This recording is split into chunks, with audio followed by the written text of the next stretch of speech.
really say goodbye to Jumbo, never see her again theoretically. Many people said that Jumbo floating restaurant should not have been towed to the open ocean. Transporting by semi-submersible ship may not be feasible either. The restaurant, which was towed away from Hong Kong last week, capsized in the South China Sea on Sunday due to extreme weather conditions. As a matter of fact, the restaurant was a wharf boat, which had no power of itself. However, its design should be able to generate electricity and should also be equipped with water pumps that can automatically sense and drain the water. If these pumps were in operation and there were people on board when it was towed, the boat may be able to avoid sinking.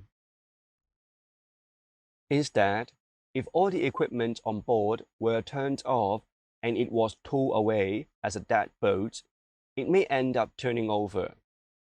Once an accident happens, the tugboat will have to abandon the floating boat for its safety.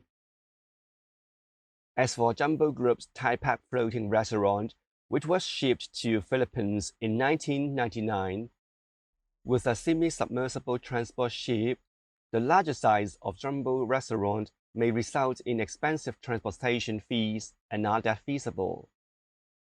Actually, it took less than 2 weeks from the departure of the boat to capsize. Describing the incident as intriguing and shocking. Right now, the sinking of Jumbo has hit the public's confidence in the government.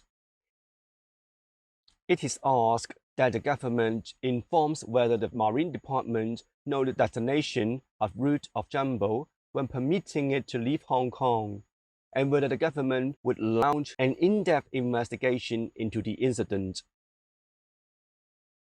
Many interested parties have given proposals in the past 2 weeks, including funding the initial conservation of Jumbo floating restaurant, hoping that the government and the ocean park would conserve the landmark of Hong Kong following the original Immigrating Island South project.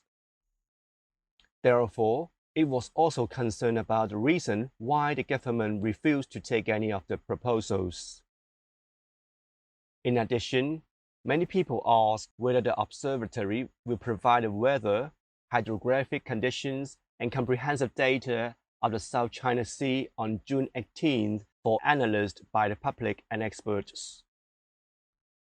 They would also like to know whether the government will make any remedial proposals, including but not limited to salvage and restoration. The 46-year-old floating restaurant was once a prominent tourist spot off the waters of Aberdeen, but high maintenance costs and dwindling business forced it to close in March 2020.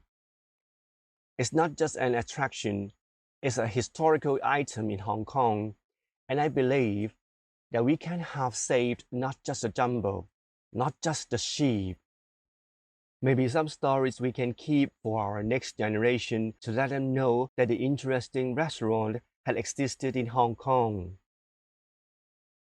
Finally, there is a question. Is the icon important or the money important? We can think twice.